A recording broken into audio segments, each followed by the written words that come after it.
Welcome back to my car cave. I've got two retro models for you, actually from GP Replicas. This would be considered modern. The 2000 Ferrari F2000.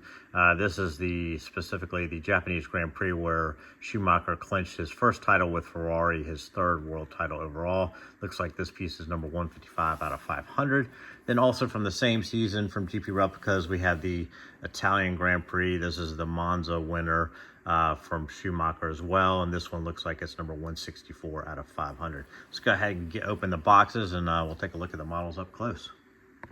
Okay, now that we got it off the base, let's go ahead and talk briefly about these models. I've already gone ahead and put on the decals for this, so it's in the proper Marlboro livery. Biggest difference is the Italian Grand Prix here, that's a low downforce setup, whereas the Japanese Grand Prix was probably a medium downforce setup. The biggest and most noticeable differences are obviously the rear wing. Here on the low downforce, you just have this miniature or half-sized upper wing plane and no just this carbon fiber rear wing, whereas on the Japanese, you'll see they have a red wing down here. And then up front, you have the delta wing here that was predominantly used in the 99 season and then carried over to the 2000 season until Japan. In Japan, Ferrari went back to the straight edge, straight leading edge of the front wing here. So something that carried on into seasons after 2000 and was pretty common. Ironically, now we have delta wings are back in full force on the current cars that we're running in F1. And like I said, back here on the wing, you have this red wing plane here that was down for the was used during higher downforce courses, as well as these two upper wings. You have the full upper main wing plane there in red, as opposed to the half sized one on the Italian Grand Prix, and then you have these two white wing planes here, and oftentimes Ferrari would run a third one in here as well. Many of the cars of this time during this era were running multiple upper wings, which we didn't see past 2009 really, or actually probably much after this season. So anyways, that's kind of what's going on here. So this is a medium downforce. Like I said, Ferrari would run sometimes a third one in here. McLaren and other teams also ran multiple wings here. So that's really kind of the differences in these two cars, their setups. Minor difference, this one has two little aerials here. This one only has the single aerial. That's true to race spec. I don't know what those aerials were communicating, so I'm not really sure what exactly, why they'd have one or two on there. But that's just kind of highlighting some of the differences between the two models. Okay, so let's talk a little bit about the season. Obviously, this is Schumacher's first world driver title with Ferrari. He would finally, after 5 years, deliver on the promise made that when he transferred from Benetton, he was going to deliver Ferrari their first driver's title. So it was the first driver's title for Ferrari for the first time since 1979. They had won the constructors title in 99, but not the driver's title. So arguably Schumacher could have won in 97, 98, 99 as well, but for a variety of reasons, some of his own doing, he did not. So again, this is the Italian Grand Prix version.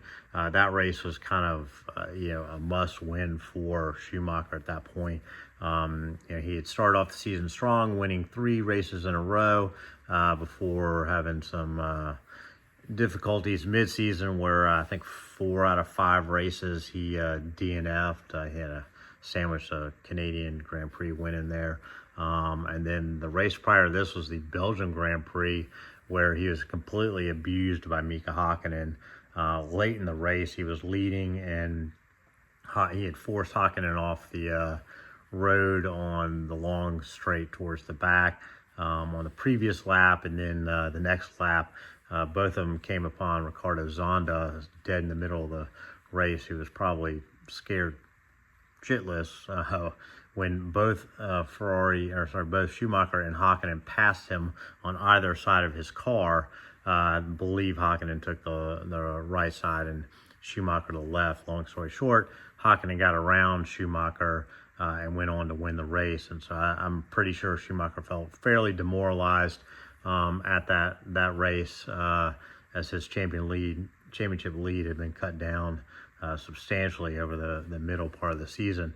Now Schumacher would go on and win the last 4 Grand Prix, starting with that Italian Grand Prix, and then he would clinch the title in Japan, the second to last race of the year. Finally, again, coming good on that promise to bring home the championship title to the World Drivers' title back to Ferrari.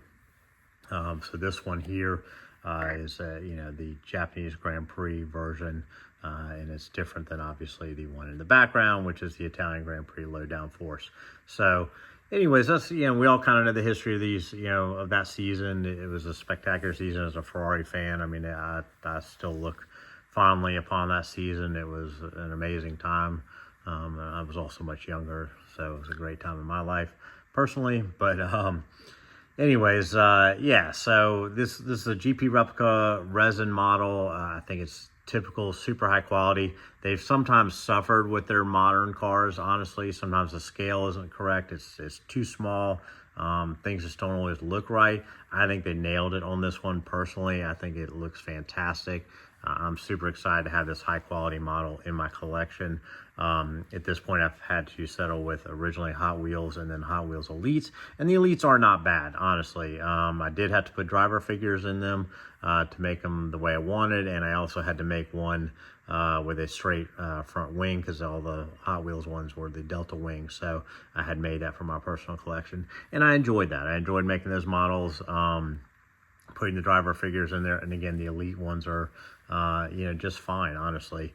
But this is definitely upscale, and I'm excited to have these. So again, high quality paint work here, great carbon fiber decaling here on, say, the front cameras, as well as the suspension here, the airbox camera as well, the suspension bits, as well as the diffuser and the floorboard. It's all super glossy. That's the one issue I have on the modern carbon fiber stuff that GP Replicas does. It's a little bit glossy for what I think was really going on, but it does display nicely. Other things, photo etching, lots of photo etch parts around the exhaust. The exhaust tips are photo etched as well. Maybe I can get a photo to put up there so you can see the detail in there. Lots of little rivets, and when I say little, they're tiny. I've had some issues or some thoughts on the rivets that GP Replica uses on 1/18 scale, and in many cases it feels like they're better used on a 1/12 scale. These look like the right size for 1/18. They're absolutely tiny. I do not know how they put them in there. And they're absolutely everywhere, including on the front wing here, inside the window as well, or the windscreen here. They're just everywhere. Also, you get some photo etched parts inside the upper airbox. You get a little grill, as well as the 2 radiator portions. You get a little mesh grill in there, and then also this little air outlet here also has a mesh grill in there. So lots of little photo etched parts. Again, I think it's fantastic. The driver figure, I think they did super well. As sometimes this doesn't go correctly, even with GP Replicas. I think this one, the helmet shape looks really good. You get the nice driver figure with the cloth seat belt and photo etched parts in there. This one does have a see-through visor, and from my Spark reviews, I often kind of criticize that. However, the tint on this on the visor is such that it's transparent, but it also looks properly like a tinted visor would look. So I think they actually executed this perfectly. Maybe Spark can take a look at this and do the same. But overall, I think the execution of this model is fantastic. If I had any real complaints, part of it would be these wheels are chrome. I think in real life they're kind of that, I call it shadow line chrome. It's kind of a more of a gunmetal chrome. It's not quite as bright as this. I don't feel like, sorry, I bumped the camera there. I don't feel like they were this chrome-like. So I do kind of, they did a great job on the, I believe it's the 98/112 scale Ferrari with the kind of this grayer shadow chrome. I'll take a photo of that, put it up there. I don't know why these are so like a brilliant chrome. And that's kind of disappointing. So they are going to make this in 112. Hopefully they correct it for that. I'm super excited to see this thing in 112. The other issue I would maybe complain about is this silver and this gold here. I believe that would have been foil on the car. It's a heat shield from the exhaust coming out.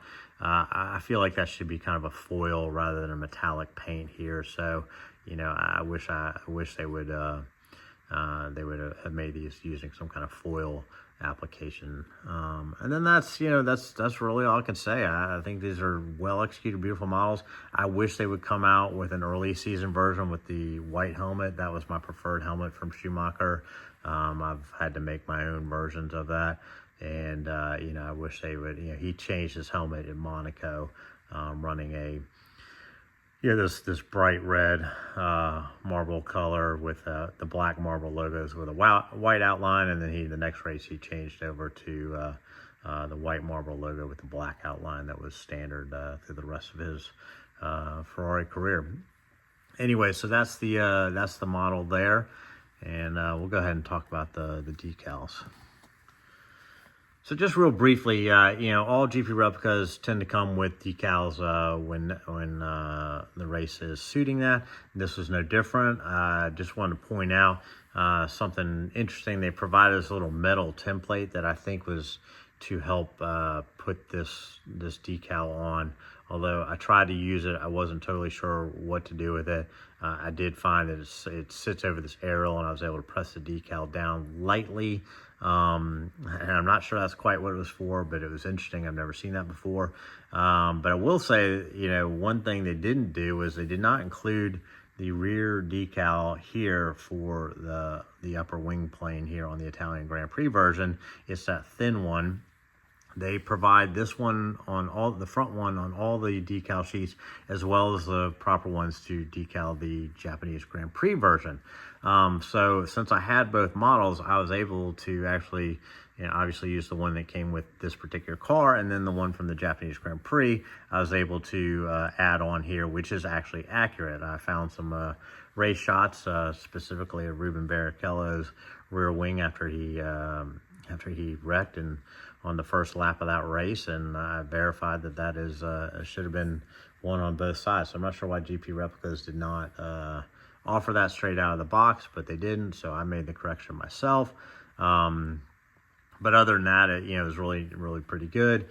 And the only other interesting thing is that this little, the marble decals on the visor and the one, let's call it the chin area of the helmet were already applied before I even started putting the decals on. Those are hard to apply, number one, so I guess they went ahead and did that. But also forces you to kind of put on the decals, because otherwise he's got some marble decals on his helmet and some not. So anyways, that's just a little added bit about the decals.